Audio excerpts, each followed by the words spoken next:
This episode of the Tactics Meeting podcast is brought to you by Portage Bay Solutions and Easy 213. Their Easy 213 app makes it, just like the name says, easy to generate the 213 RR resource requests. Follows the standard process for approvals, print the final 213 for your records, operates online in a web browser. People from all over the world can be participating in the process. Your finance people, logistics people can be in Houston or Singapore, and it works seamlessly. So try out Easy 213 at your next drill, and we thank them for their support of podcasts. Welcome back to the Tactics Conference for session number 3, where we're going to talk about new technologies for emergency response, or just showcase some technologies that have proven to be best practices over the last couple of years. And to lead this session, we have Curtis Quintezano, Managing Director of the Merchants Exchange. We have your old logo up. Yes, so still have a number of hats that I'm wearing. So General Manager for Clean Rivers Cooperative is still in play as I'm making the transition to Executive Director for the Exchange. So happy to be here and happy to talk about the tech. It's kind of fitting to be on this panel based on the fact that the technology that's making everything happen publicly is at the Clean Rivers Cooperative facility. So very happy to be here and lead a really exciting panel from my perspective. Thanks. And I butchered your last name. Go ahead and introduce it. Curtis Quintezano. It's fine. It's got a lot of double letters in there. It ends in a vowel. It's common. So okay. I'm lucky to get it right. Well, as long as you're not insulted. No, not at all. All right. That's great. So Curtis, go ahead. Take it away. Well, welcome everyone. Thank you for joining us virtually and in person. We're excited about this. One of the things that's happened over the last few years, if you haven't heard, is there was a global pandemic, and some of the technology that's been in existence and been developed over the last few years really accelerated, and there was a need to incorporate a lot of new technologies, develop a lot of new ways of doing things, that some of them are going back to the way they were before, but a lot of these have been great ideas, great implementations, made things easier, better, and more collaborative for an industry that requires everybody working together in a lot of different capacities and facilities even now. So you've got multiple facilities, multiple people, multiple disciplines, all needing to work together. And so there's some great tools that have been developed and are starting to be implemented throughout our industry. So I've had the benefit of working with a lot of these organizations and individuals through the cooperative. But I'm not going to talk about what we've done here because there's a lot of great talent here. So we're going to do some PowerPoint presentations. We're going to do some questions and answers. As you've heard, if you have questions, please put them in the Q&A or in the chat. And then once we get through all these presentations, there's a lot of information. A tight 10 minutes is always tough. So we'll get through all the presentations and then go to some Q&A and discussion after the fact. So to start things off, we're going to go with Sarah. Sarah is from the Oregon Department of Environmental Quality. She's been there since 2017 in the Emergency Response Program, and since 2020 is serving as the program's GIS coordinator. She has a master's in public administration and environmental policy from University of Washington and a bachelor's in environmental policy and planning from Western Washington. I like the fact that you included nerding out on maps. Nerding out when you're self-proclaimed nerd is a great thing. You enjoy hiking, knitting, and boats of various kinds.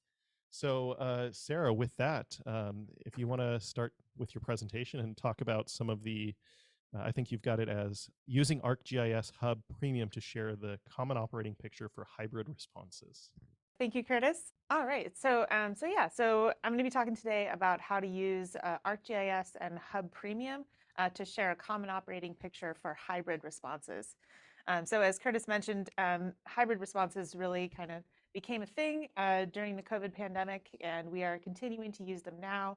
And so to have a common operating picture that works really well for a hybrid response, you need a few things. So first of all, it needs to be available both online, and it should also be projected in the command post so that no matter where people are, if they're involved in the response, they can still see the same common operating picture, see what's going on, and be on the same page. It's also really important that this common operating picture be both secure and be shared with everyone who needs access. So kind of no matter where you are in the org chart, you should be able to see what's going on and have easy access. It also needs to be easy to use. So, you know, the functionality that people are used to from Google Maps is really going to work well in a common operating picture. People are used to that.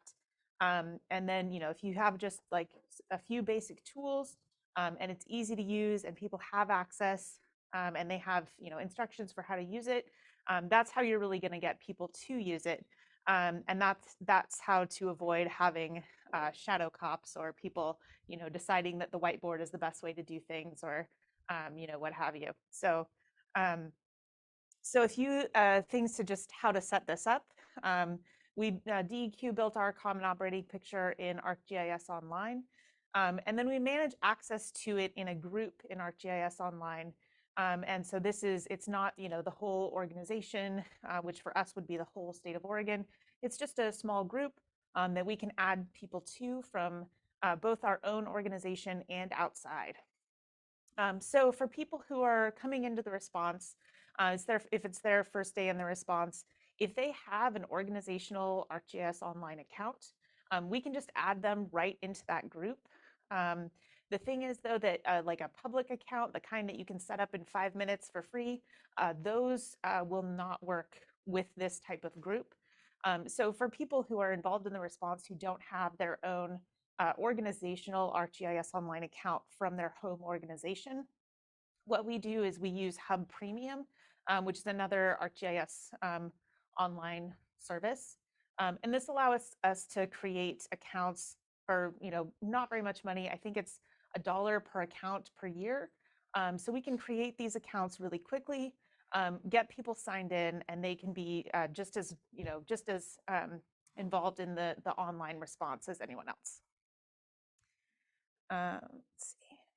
So a few lessons that we've learned over the last few years using this common operating picture and in these hybrid responses, it really helps to have a one-page user guide in the incident action plan. This should definitely include contact information for who can get them access to the COP, who can help them use it, who can troubleshoot it if something isn't working. And it's also going to be really important to have a direct link to the common operating picture in that one-page user guide that is in the IAP. One of the hardest parts we've learned is just getting people to accept the invitation to the group. It's kind of a multi-step process to get into one of these groups. Basically, I have to either, you know, invite you or set up your account, and then you have instructions in your email to go in. If it's a new account, you'd have to set a password and a security question. And then very importantly, you have to accept the invitation to the group. So having instructions for how to do all of that, it only takes about 5 minutes, but having instructions to do that in the IAP is super helpful. Another thing I would definitely recommend for a big response is having someone be your designated coordinator for access to the COP.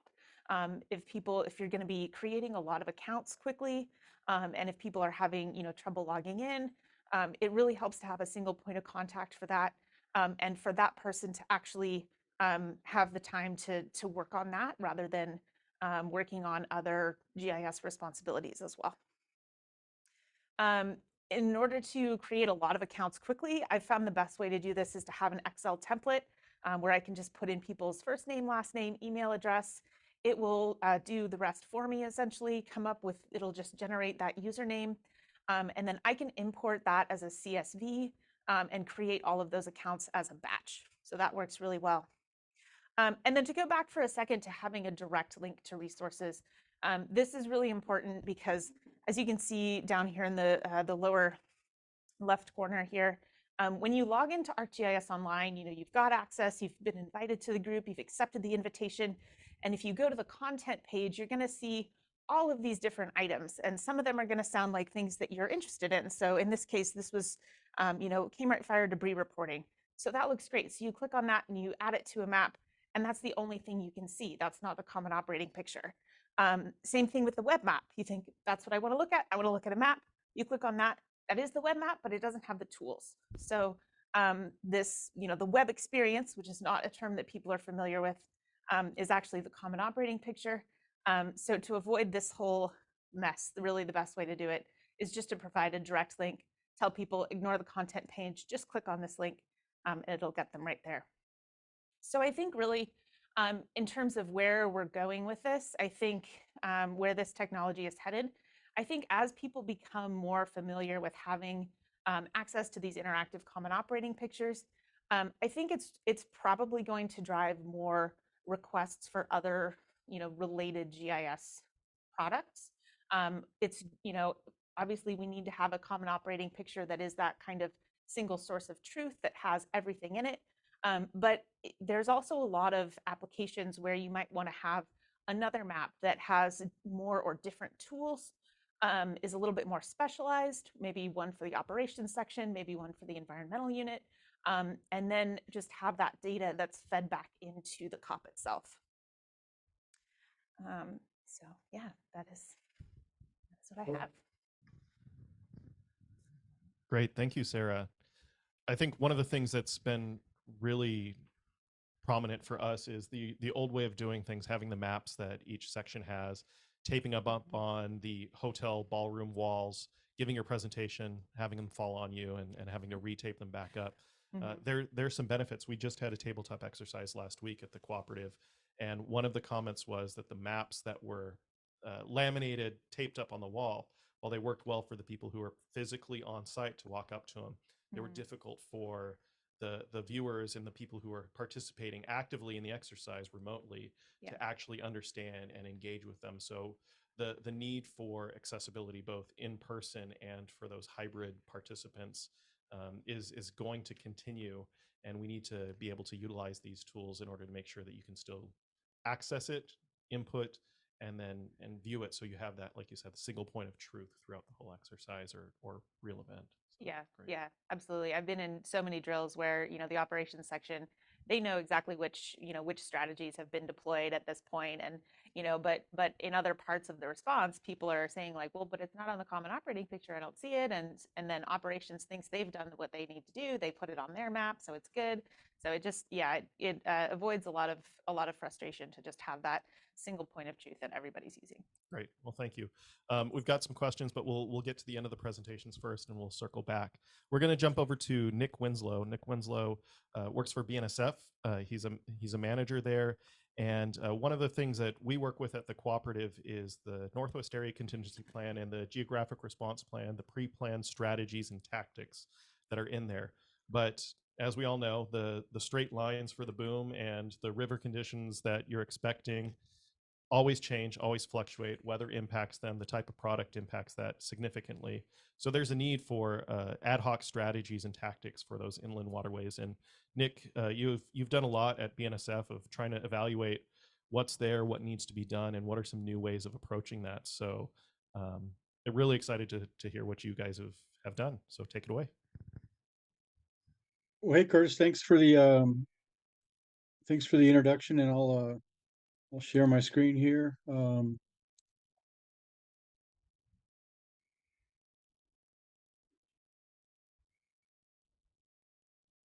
me a second here.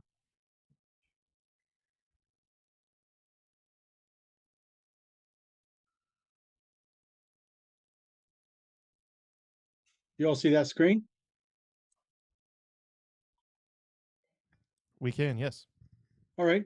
Well, hey, again, this is Nick Winslow, and what I'm trying to talk about is it's a combination of both new technologies or equipment and tactics, and it's really a new approach. And so what we're trying to do is focus on over the last 10 years, we spent a bunch of time with all of the inland OSROs, whether it's CRC, MSRC, U.S. Ecology, and then other OSROs like WRI and BNSF. allowed me to purchase a whole bunch of equipment. So I have 35 plus trailers.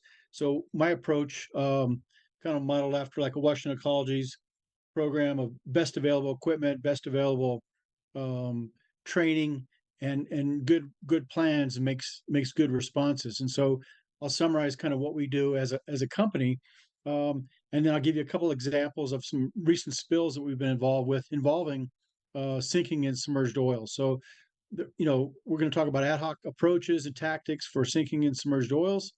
Um, and what I want to basically talk about is some common misconceptions about spilled oil properties, giving you a couple examples, some best practices, and then how we took all of our conventional equipment. That's all the same. I bought 35 trailers. It's all the same equipment.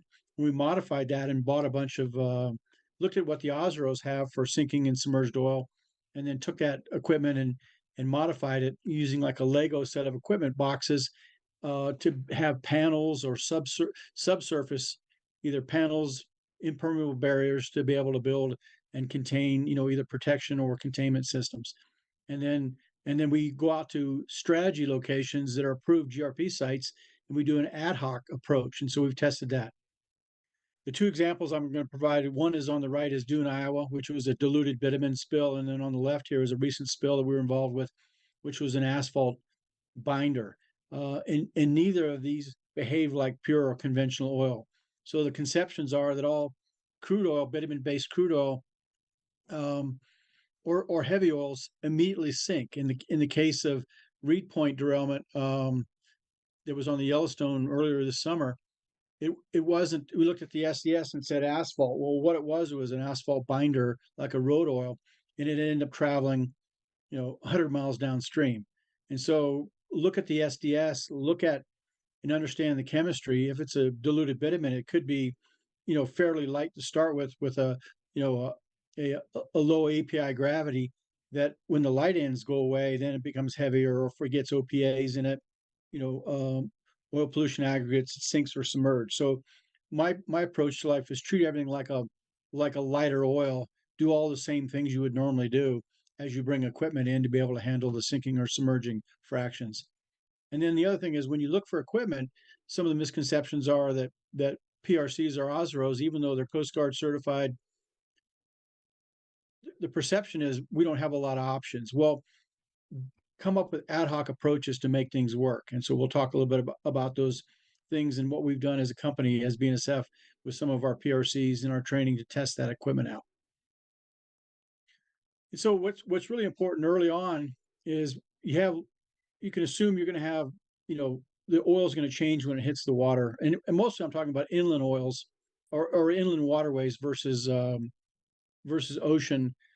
I think there's more approaches. I know there's a bunch of companies out there, global, T&T, that have experience, but there are less, there's less experience in inland waterways.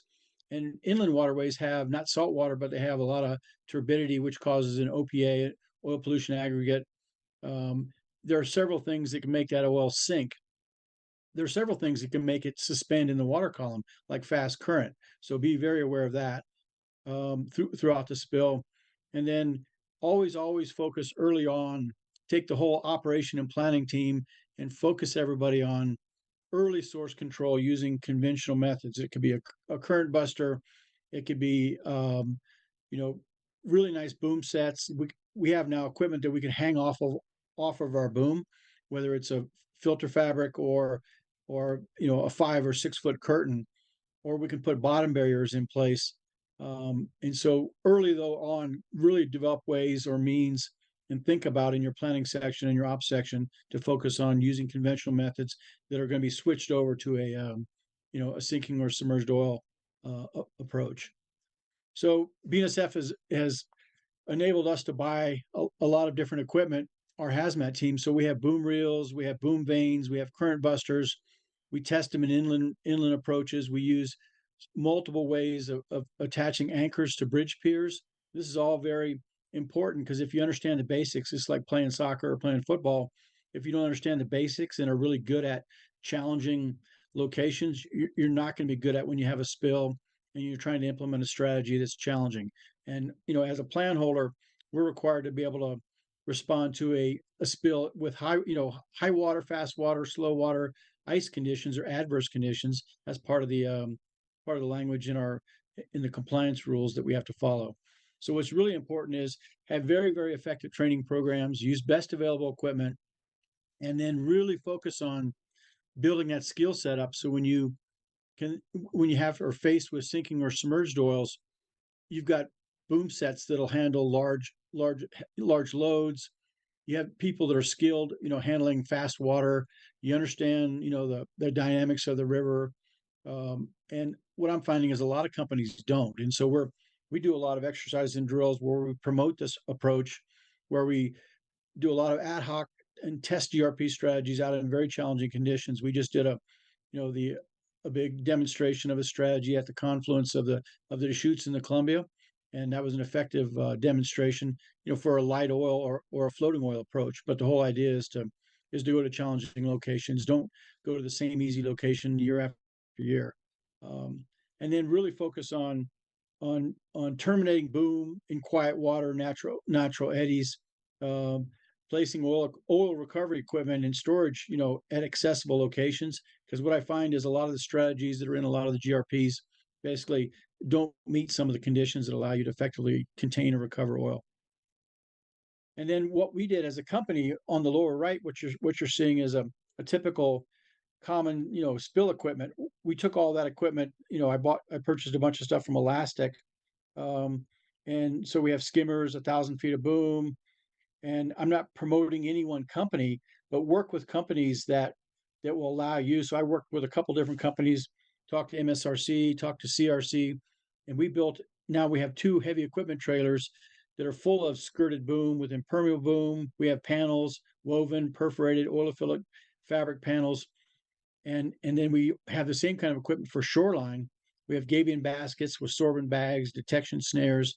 And so we do a bunch of testing. So starting in July of 21, right after in the middle of the pandemic, we started testing our sinking and submerged oil equipment and got approval from Washington Ecology. And we're going to try to continue that in the next few years with all of our OSROs and our inland testing program.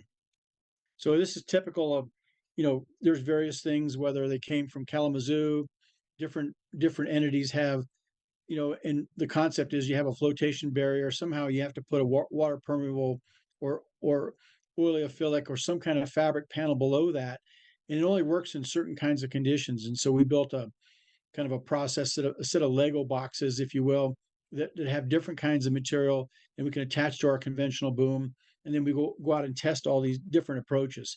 And it gets real complicated. The anchor systems can fail. You're putting all these loads on water. And what we're finding is they're only usable in certain applications. And typically it's in more shallow water and slower current. So overall, what we want to do is we want to take both ad hoc strategies and approaches with our GRPs, modify our equipment, and then work with all our OSROs to take, all this various kind of equipment and try to put it subsurface. And it's really challenging. It's going to require the use of divers in some cases. Again, we did a demonstration in 8 or 10 foot of water up on the Spokane River. But what I'm finding is if we as a kind of a industry group, and with the expectations of, whether it's California, Washington, we're required to, if we have a crude oil spill or heavy oil, to start looking for sinking and submerged oils. This is the approach that we want to take. So that's it for you guys. Back to you. Great, thank you, Nick. It's one of those things where when you hear technology, my mind immediately goes to computer programming, JavaScript, C++, the things on your computer screen that allow us to do this. But the technology extends so much further than that, and some of the techniques and strategies that identifying the issue, developing unique approaches to addressing that, finding new technology in the response equipment is the same process in a very practical, tangible way. So thank you for that presentation. Really appreciate it. All right, moving on. We've got our next presenter is Christopher Hall. Christopher Hall is the Planning and Development Manager for Alaska Clean Seas in Prudhoe Bay, Alaska. He's also the ACS representative to the Global Response Network Alternative Techniques Operations Team, which is a very long thing. I'm glad that you typed that out so that I could not have to memorize that. And he's done a lot of great work in UAS programs and has a presentation for us for the UAS in Arctic oil spill response. So I'll hand it over to you, Chris, and we can move ahead. Okay, thank you very much. Good morning, everybody. Let me share the right screen. That's the one. Slideshow. Okay, we're going to go for there. See if we have it. Are you good to go on my screen? All righty, so without any further ado, again, I'm Chris Hall, Planning Manager for Alaska Clean Seas up here in Prudhoe Bay.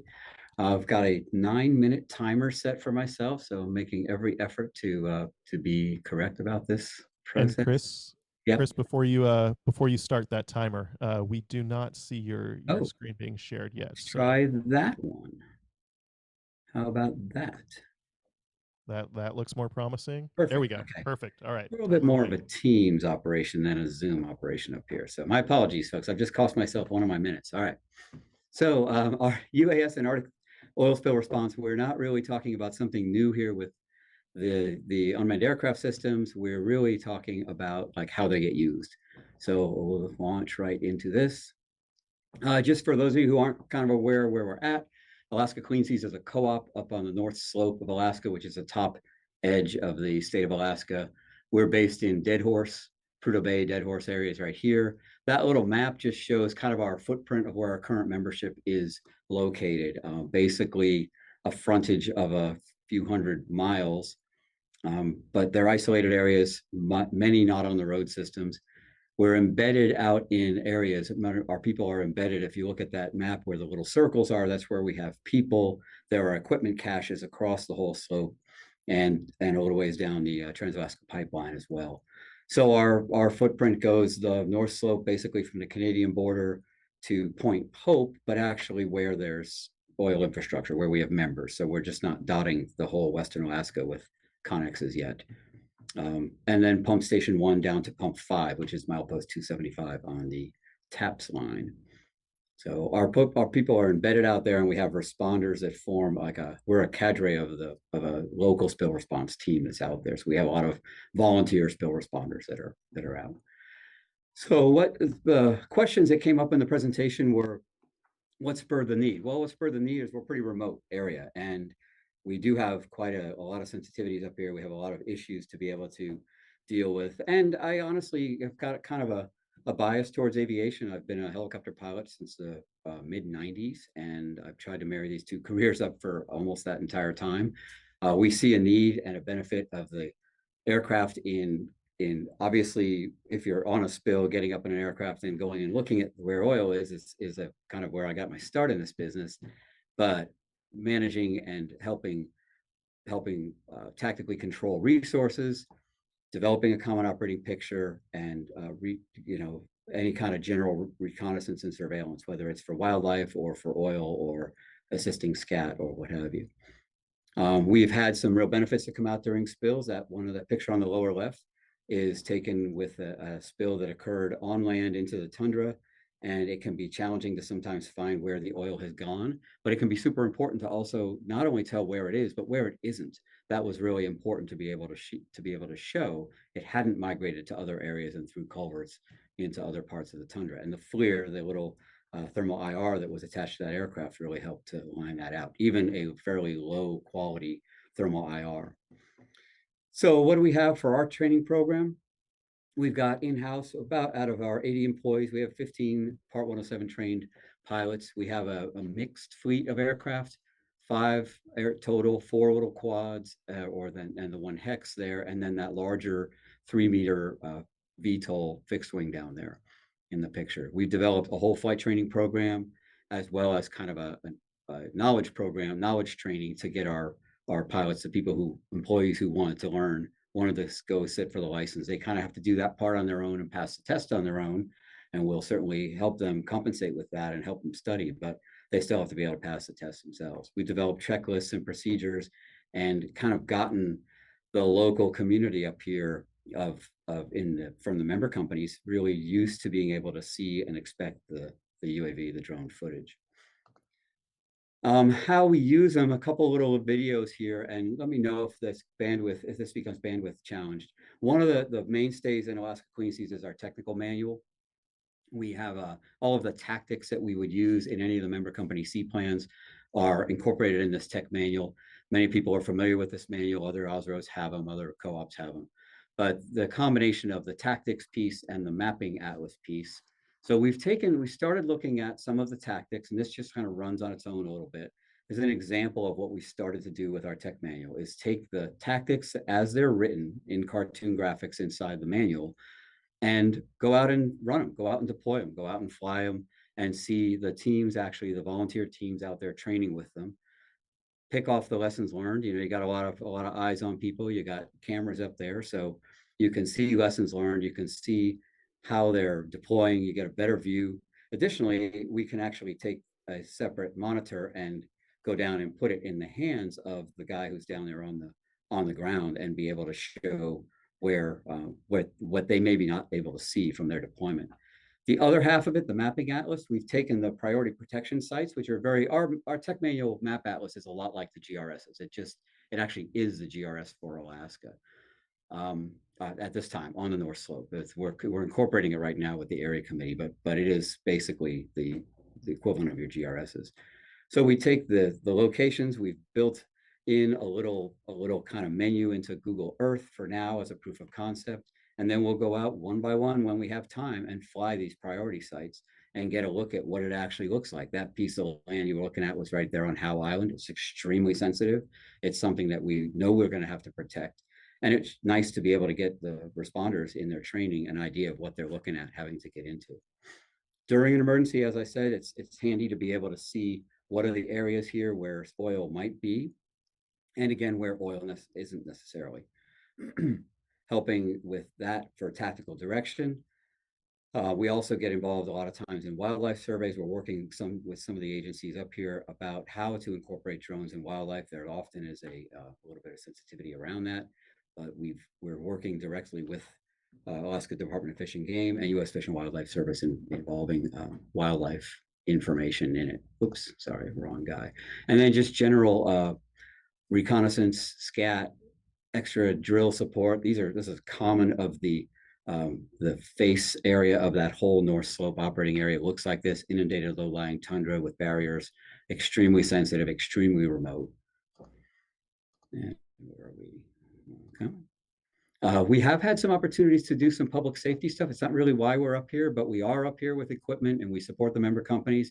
In this particular example, when the ice melts out in the river, sometimes it tears things out. In this case, it tore out this piece of road over here, which they then sort of dressed up and helped keep ice free and help push ice chunks through. But we'll get out and help fly. They ramp up an incident management team as if it's an incident in prep for incidents possibly happening. I was very fascinated with Sarah's earlier conversation about the common operating picture. This has been the game changer for us. We have been able to, from the North Slope, be able to live stream our UAV video. And in the course of large exercises, this is offshore Aliktok Point. This is about as far north as you can get in the States. And they had it not only streaming to the incident management team, the forward operating base that was there in Prudhoe, the incident management team, which was based in Anchorage, the corporate offices in Houston, and the company's higher corporate office in Milan were all able to watch this as it was happening, voiced over by some of our guys, which was terrific. I mean, it was like shocking how much information they were able to pass on. Additionally, the evaluators on that very nasty day when they were trying to get around and evaluate this deployment drill, they were able to sit in the house of one of those vessels and watch on a screen in there what that deployment looked like, which you never would be able to really do seeing it from deck level on one of the vessels, even up on the flying bridge. You just don't get enough perspective. Here they were in the actual vessel where the guys were flying from and were able to see more than anything that they ever could have gotten before. The final bit here is, where do we see going from here? We've got some great collaborative friends and partners out there. We work with universities, a couple of academic organizations, private, public sector organizations to be able to kind of advance drone use on the slope and in Alaska in general. It is a very remote area. We have to do things and work together up here so that it just helps us be able to do that. Continue towards a beyond line of sight. That's the kind of dream area with these long pipeline runs. I still have a vision for us to be able to do beyond line of sight. The FAA is being a little cagey with giving those approvals out, but we have a pretty good relationship with our FAA partners up here, and we're working on it. The difference between the slope and say lower Manhattan for getting a beyond line of sight approval is there's not much stuff to hit up here, not stuff that wasn't put here by the industry we support. So it's a little bit easier to envision long pipeline runs without scaring the local townsfolk. We operate in extreme Arctic conditions. We routinely, I would say, 3/4 or more of the year, we're below the operating limitations that are published with the manufacturer's limits on the aircraft. We have to work around that. We figure ways to keep the things warm. We figure ways to keep them weatherproof, and we've had pretty good success running it since 2018, doing just that. Continuing to work with wildlife surveys, some of the things we'd like to also get involved in: ignition systems for in situ burning, hazing, and survey for wildlife, like den finding, as well as hazing for animals to get them out of an operating area. That's a quick hit of what it's like doing drones at the slope. I'm sorry to rush through it so much, but happy to be here. Appreciate the opportunity, Curtis, to speak. Great, thank you, Chris. That's it's also nice to hear how this is already incorporating with some of the other aspects of what we have on the panel. These are new ways of looking at things that we can make sure work together to provide a better picture of what's going on, and we can address these issues more effectively. So thank you for that. Yes, moving then down on to John. We've got John next. I'll let you get your mic on. John Newhoff is the senior partner at the Portage Bay Solutions, and he's been there for over 20 years. Been a previous board member with the National Parks Fund, and we've got a presentation on, you've got all these new toys and new pieces of equipment out there, and how do you get that? How do you order that? In the past, it's been a carbon copy, paper forms process, and as we go to digital, that doesn't tend to work as well. You can't really shove a piece of paper through a computer screen. So we need new solutions. And what are you guys working on? Thanks, Curtis. Yeah, that was going to be one of my first points. Easy 213 as an application, we started developing it a couple of years ago. Dan Smiley had kind of come to us and said, hey, here's a good idea. Here's a problem we see in drills and exercises, and we think there's a better way to handle it. And so we started developing the 213 app as a way to replace handwritten forms to deal with remote members of the team during an exercise, and still have people be able to work in a modern real-time web-based environment that lets approvals and information about the resource requests move around whether people are on site or not. I'm going to share my screen here.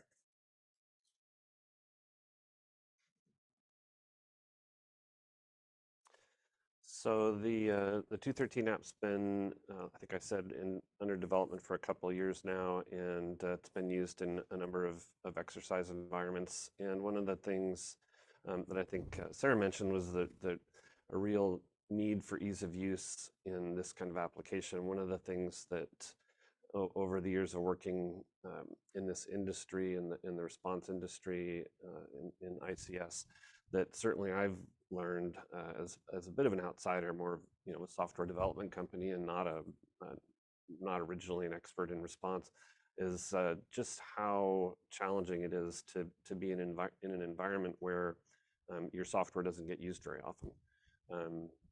And obviously the same problem occurs with response. You don't respond to oil spills very often, and so the need for exercises and drills to make sure it works well, and the need for your software to be as easy to use as possible is critical. And I think likewise, the need for continuous improvement is really critical in software in this industry.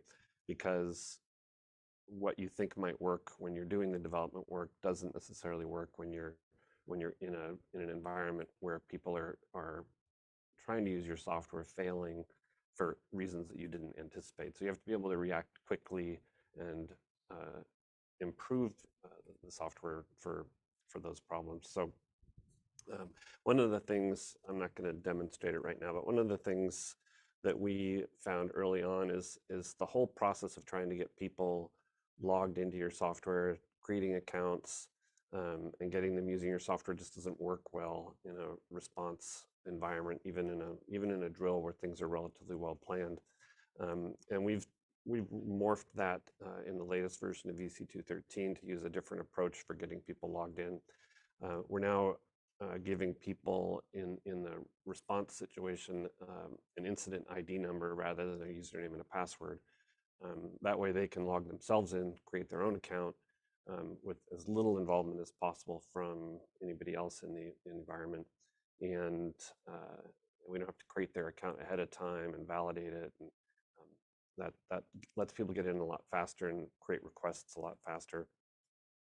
So I'm going to go ahead and show how you create a request in EC213. I've created a sample incident and called it Tactics Conference. I created that this morning in a couple of minutes. It's a very quick process. I created 2 resource requests.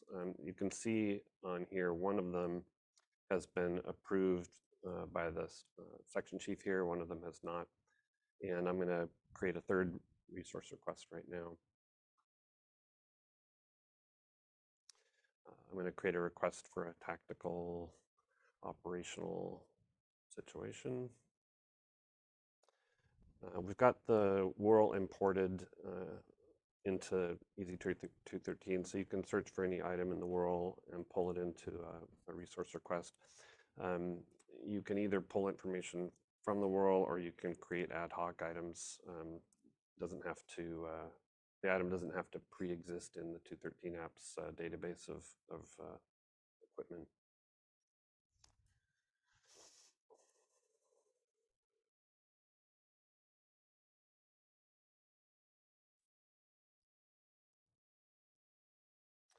And I'm just going to put in some dummy data here.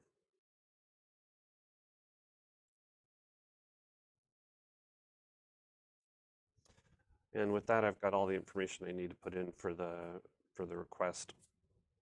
It's giving me an opportunity to review right here, and I'll click done.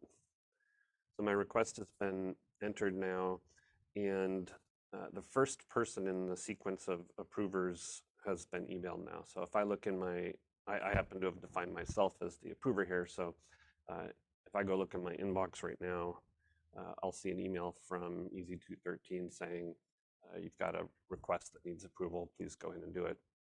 I'm only sharing the 213 app right here, so I'm not going to switch to my email client and show that, but there is an email there. I can see my little red notification in my taskbar down below. So I'm going to go into one of these requests and approve it as the section chief. All I need to do is go over here and click the approve button, and it gives me a chance to review it and click continue to approve it. So that's now approved, and the resource unit leader has now gotten an email saying there's this new request that needs approval. So EC213 walks you through that sequence of approvals from section chief through to finance.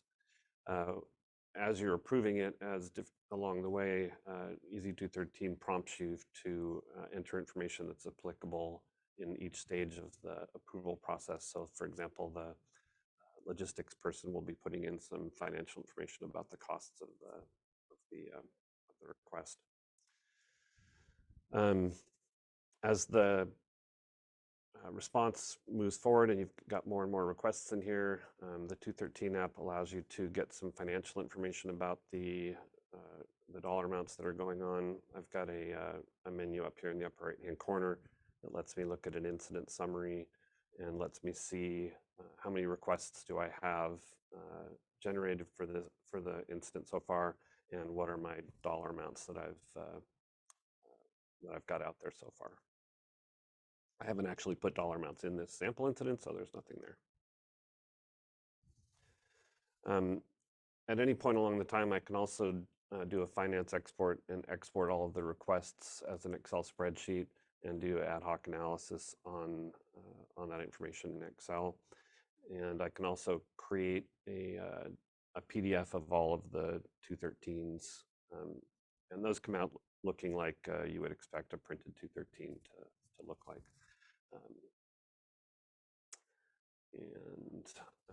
Once again, it's been written as a web application, so it's available to anybody that uses a web browser. So it's readily accessible and usable by anybody who's familiar with the web browser. And that's basically the basics of the 213 app as we've created it so far.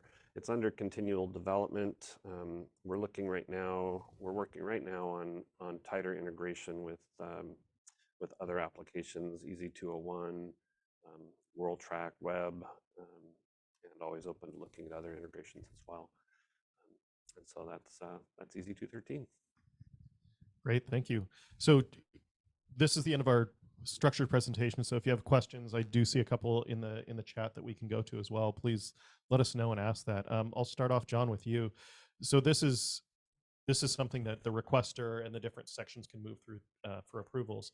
Does that extend to others within the incident command system? So situation unit, command, do they have view options? Are there different roles in order to have a more live view of what's going on and where that is? The approvals process has 4 levels. Has 4 levels of approval currently. The section chief, resource unit leader, logistics, and finance. You can create logins for any user involved in the response. So if you need a different person to go in and look at the request, you can create that user. We don't have tight restrictions on who can see the resource request. So whether you're a person doing simple requests or a person in an approval role, you can see the requests that are available there. But in terms of approval, we have those 4 levels. Great, thank you for that. Thank you. Looking back at the common operating picture, I believe Larry's done some work with that as well. Is that correct? And Sarah, so with the need to have all of these different components, the multiple sites, the multiple ways of getting data in there, what are some of the areas that you find are determining what do you use and how do you actually go about getting a common picture, not just fragmented ones throughout the incident command system? So I would say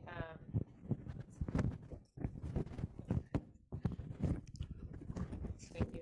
It's a tough clip. Yeah, I would say I think one of the determining factors for whose common operating picture to use should be who's going to be involved in the response for the longest, who's going to be there for the whole, for the whole life of that response. Because if it's going to be, someone who's only going to be there for, the initial stages or something, then that handoff can be kind of tricky. So I would say that's one thing to definitely think about. I'm going to jump in for a second because I've been working with Larry for a decade or so building these common operating picture, and we did a really great exercise with WSNIC in April where we worked directly with WCMRC. We did a cross-border exercise where the common operating picture really was common. We were editing directly into the Esri account for WCMRC. And it had some initial challenges. We've done this twice. Larry, can you briefly describe how that worked and kind of the lessons learned that came out of working with this cross-border COP? Yeah. Excuse me. Yeah. Thank you, Dan. Larry Ryan with NJ Resources, and I'm the GIS and data analyst for the company. And this particular project that Dan is referring to was both fun and challenging. As he mentioned, we had the cross-border was basically the biggest challenge to it all, and that was sharing information back and forth between two common operating pictures. The Canadian side had their picture of what was happening, and and on the US side we had our picture, and we wanted those pictures to mirror each other 100%. And in order to do that, the Canadian GIS team had access to my common operating picture, and I had access to their common operating picture, which meant the data was almost real time, which is exactly what you want in a common operating picture. You don't want to see data that's 12 hours old.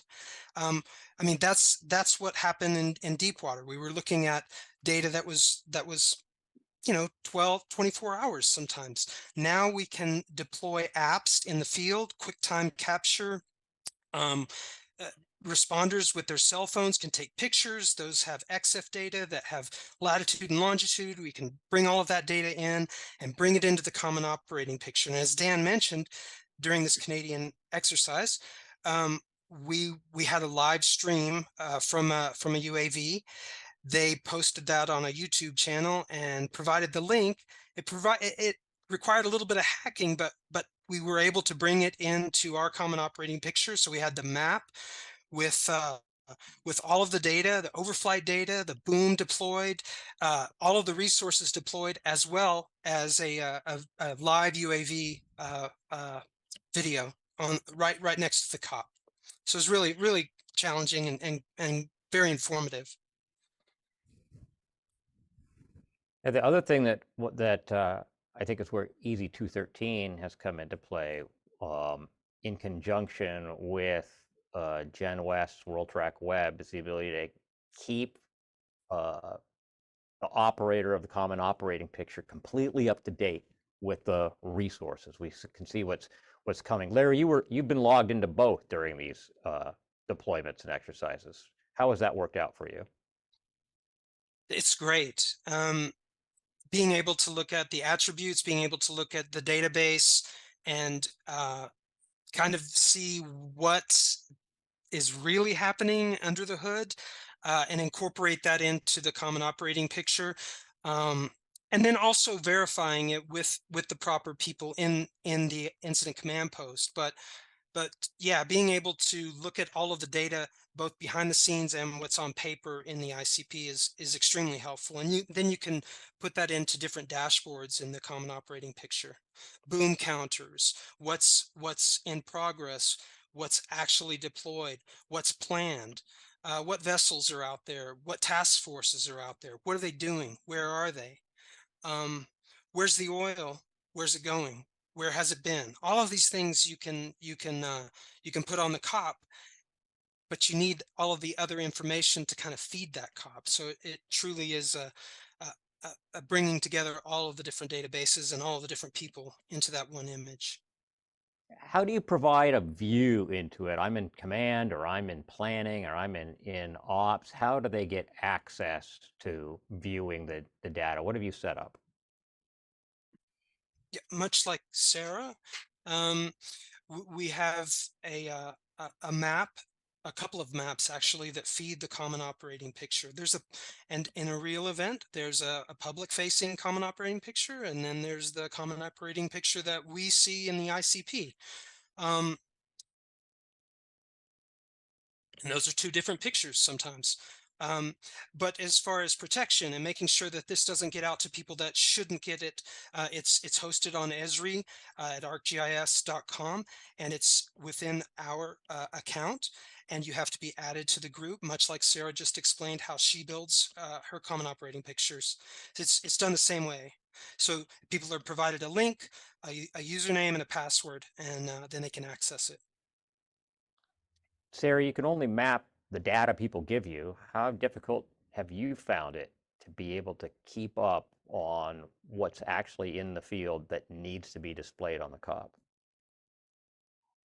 Yeah, I think that's kind of always a challenge. I think there's a lot of things that are making it a lot easier now than just a few years ago. Like apps like Quick Capture, Survey 123 are amazing.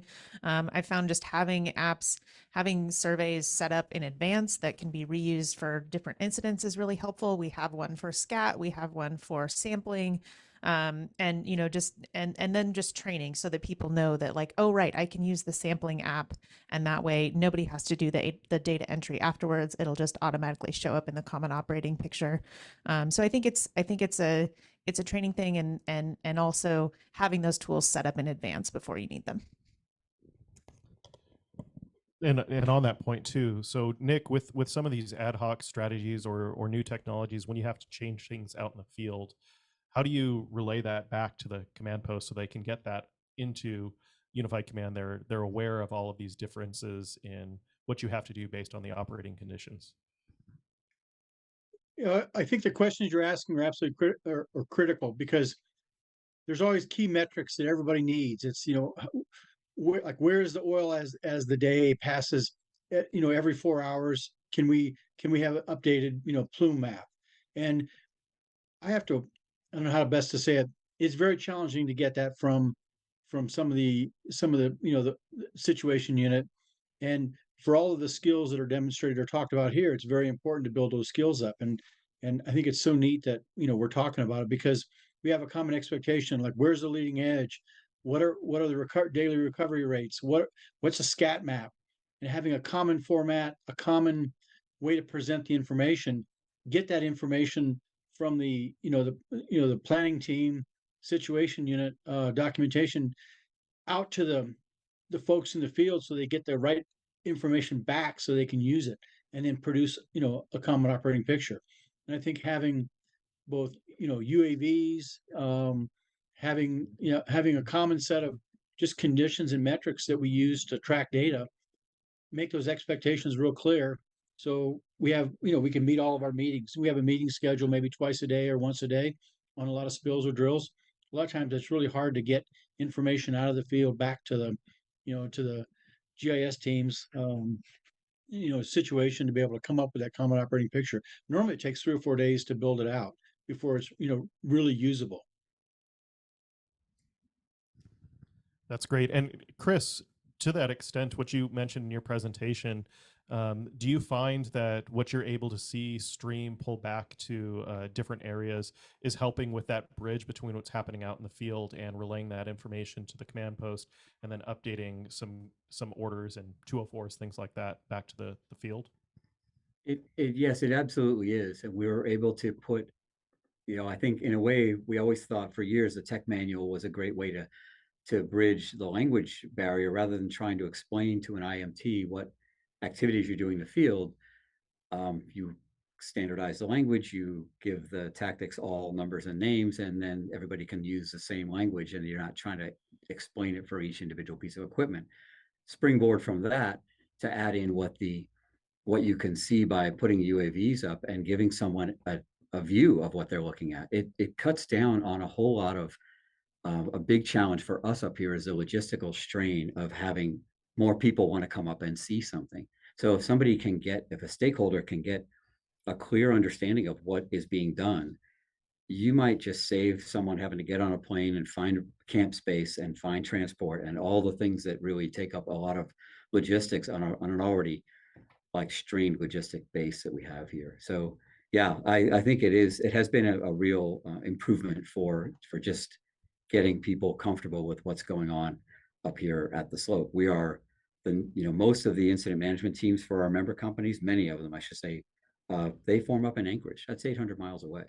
So they're not here leaving the command post and going out to the field and looking at something and coming back. We can't absorb these large incident command posts that you've heard about, been involved in. We don't have the infrastructure up here to absorb that kind of people base. So yeah, it's been a real improvement for understanding the COP. Great, thank you. That's all the questions that I have on my list. Dan, do you have other ones that have come through on the chat? Yeah, we've got a couple of questions that have been asked. Well, first one is says today's situational awareness technologies are phenomenal. Thank you. I was wondering if the panelists are aware if situational technologies have ever identified an unknown hazard or identified hazard mitigation opportunities. I actually have an answer for this one, but I'll start with the panel. Is anybody aware of where these technologies have said, we didn't see that problem existed and now we do? Hearing nothing, I'm going to jump in and say that, the first time I ever flew a UAV for response was on the Aleutian Falcon fire in Tacoma.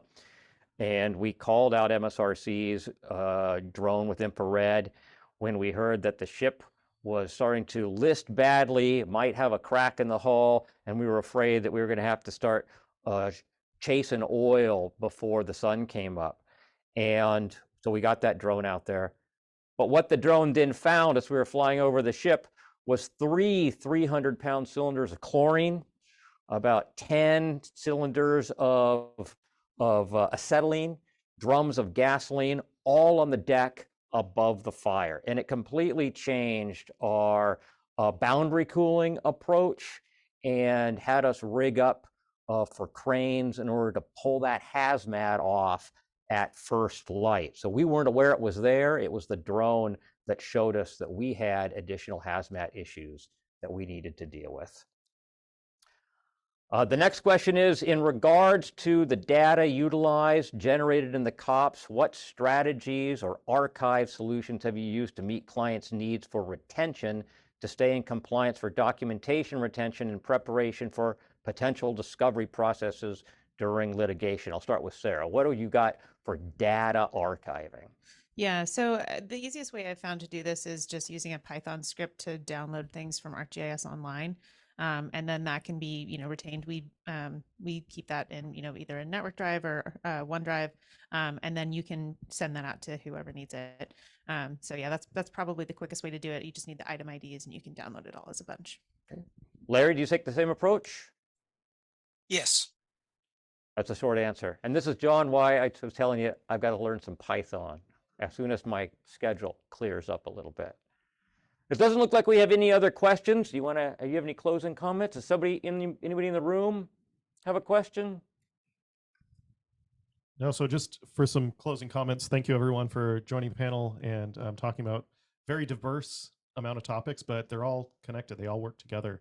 And that's a tough thing. The real big lift is always not just can we do something, but can we do it in a way where it's reliable, it's repeatable, and it's something that people can utilize. So all of the efforts to show things that are actually working out in the field and out in different case studies is a huge amount of work that nobody ever really sees. So thank you for those efforts and appreciate your time.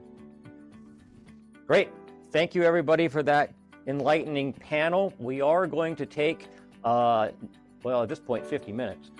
Break for lunch and come back with our fourth panel of the day at 1 o'clock. That panel will be empowering the next generation, strategies for recruiting young talent. It's going to be hosted by our own Mark Curtis from Crowley, with Tom Weicker from Gallagher Marine Systems, Patrick Gallagher from the Marine Exchange of Puget Sound, and Jenny Johnson from Maritime Inclusion Partners. So please stick around with us for our next session at 1300. We'll be back. Well, thank you for joining us for this episode of the Tactics Meeting Podcast. Some dates to save, put on your calendar. Washington State Maritime Cooperative will be doing its annual member seminar online on Wednesday, November 15th. So mark that down. It'll be 9 a.m. to noon, and we'll get a registration link out shortly. We've also set a date for next year's Tactics Conference. People seem to really like this, so we're going to do it again on Wednesday, August 21st, 2024. So mark your date. We don't have a venue yet. We might do it at Clean Rivers again, or we might do it somewhere else, or we might do it entirely online. It doesn't matter. But if you would like to host one of the sessions, if you have an idea for a topic that's not the same old oil spill stuff, we want to branch out a little bit, please send me an email. The email address is podcast@thetacticsmeeting.online. And That's all we have. Get back to work.